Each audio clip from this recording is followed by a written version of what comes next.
Today I'd like to talk a little bit about emotions and how they affect, one's purchasing decisions. Whether we're in the business of selling, amazing attractions, or you're selling an experience at your entertainment center, or you're selling a widget, it's kind of irrelevant. The reality is that everybody makes a purchase based on emotion. In the past, we've talked a little bit about Simon Sinek. For those of you who have not read his book, Start With Why, I highly recommend it. If you're in business, you need to read this book. It'll help you understand the best way to position and target your product out there in the market. And then another source of some of our direction at Creative Works has been from Tony Robbins, understanding the 6 basic human needs and how those affect one's purchase decision. So from Simon Sinek's standpoint, the goal is to project why you're doing something, why you're in business, why you're selling the products that you do.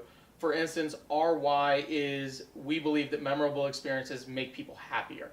And with that, it goes into everything that we do, from a design, from an engagement, from an emotion standpoint that we try and create within our attractions. And if we can create that memorable experience, if we can make that click for them, they're going to want to come back. They're going to do it again, or they're going to try something else that you have. The same thing is also going to go from another previous video. I talked a little bit about the 6 basic human needs, and where people will buy based on their human needs and their connection to it. Where you can see this most evidently is something like a cup of coffee, right? The logical decision, the decision that makes economic sense is to buy the basic coffee, Folgers, put your own cream and sugar in it, etc.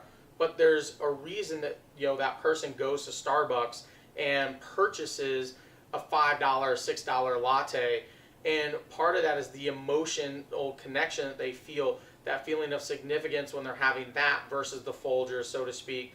That connection and that reaction that they have, in their brain chemically of, I have this in my hand and it tastes so much better than what I could make at home. Another easy example that I've used in the past is, Microsoft versus Apple, and realizing that, look, you might have to accomplish this task, and for the most part, a PC is going to be able to do that in a much less expensive way. But there's nothing sexy about a gray box or a black box PC that's just sitting under your desk. There's something sexy about that MacBook Pro, the way that Apple has designed it, the way that it looks, the way that it feels, and it's just a little bit different. And the way they market with their message of why has allowed them to create a great raving fan base that will choose that product, even though logically, from a just function and a need standpoint, it's not needed. And so realizing that people make those purchase decisions based on emotion and based on their needs, we need to make sure that as business owners, you're adjusting how you approach, right?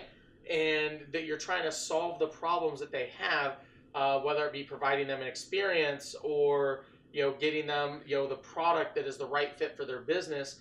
You need to be focusing on what it is that they really need, and how do they emotionally connect to solving that problem, and how can your product emotionally drive them to purchase yours versus others that are out there. So it's a real simple concept, but it's really hard to execute from that standpoint. So just random thought of the day. We'll talk soon.